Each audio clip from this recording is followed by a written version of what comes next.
This is kind of fun.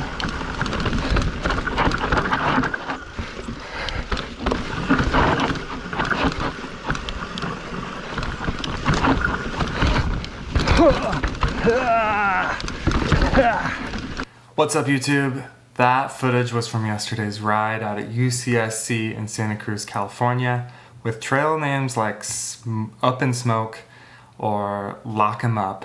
These are undoubtedly referring to your brakes because some of these trails are steep and loose. So today we are going to get a little finicky with brakes, and I'm going to show you a little trick I've been using to get that hair trigger like sensitivity in my brakes. Quick story, my first time on a mountain bike was at a lift serviced downhill bike park on a freshly tuned demo rental bike, and the first thing I noticed was just how sensitive the brakes were. And I noticed that because I was going over the handlebars all the time on my first ride down. In hindsight, having my first time on a mountain bike be at a bike park like that was probably not the best choice.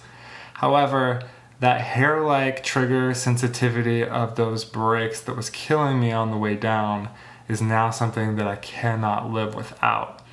It just improves reaction time and improves brake modulation with less finger movement. Both of these things together gives me the confidence that I need to ride as fast as I can.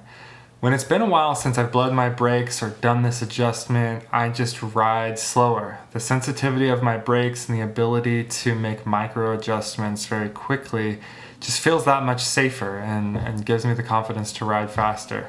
The quicker you can stop, the quicker you can go. So, disclaimer, what I'm about to show you really only works if your brakes are already bled and your brake rotors are very straight. So if that's not the case, fix those things first.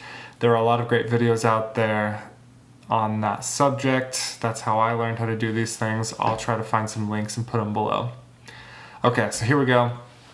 What's something that happens to my brakes, I'm writing code RSCs, is over time as the pads wear in and the caliper pistons auto adjust to be closer to the rotor. They just don't auto adjust to be as close to the rotor as when they are when you've just bled them.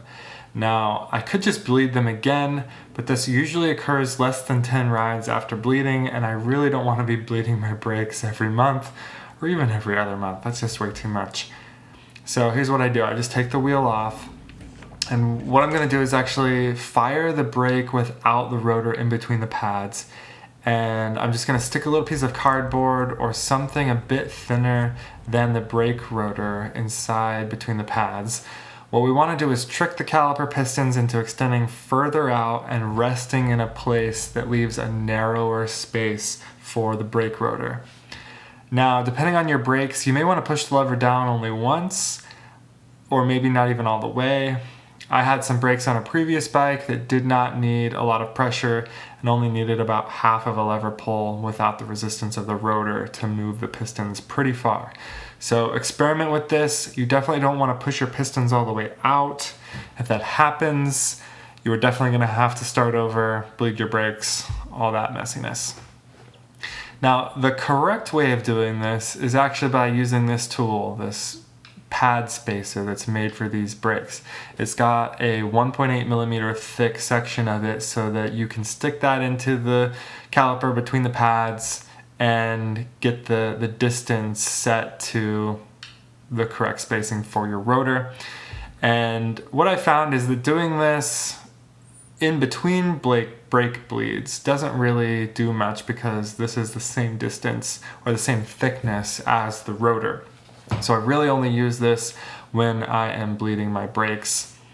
Now, if you end up with your pads too close together in this process and you're having a difficult time getting your wheel and your rotor back into place, you can use this other tool.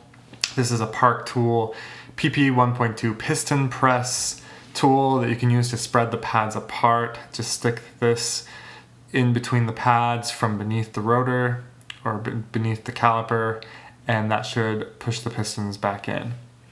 Now, if you've just performed this and now one of your brakes is more sensitive than the other, You may have a contact adjustment on your brake. That's what the C in RSC stands for. Typically, I'm adjusting my front brake lever to match the lever pull distance of my rear. But in this case, after doing this trick, now my rear is actually more sensitive than the front. So I've got that front one maxed out. So the only other thing you may have to do is, because the pads are now very, very close to the rotor, you may just need to do some tiny adjustments to the positioning of the brake caliper. So you'll just want to undo the front and rear bolts, reposition it, tighten it down. But that's it. Now your brake levers should be pretty instant with that bite. Thanks for watching. What brakes are you guys riding?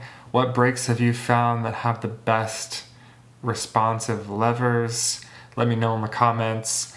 Like, subscribe. I've got more videos coming to help you make your rides better.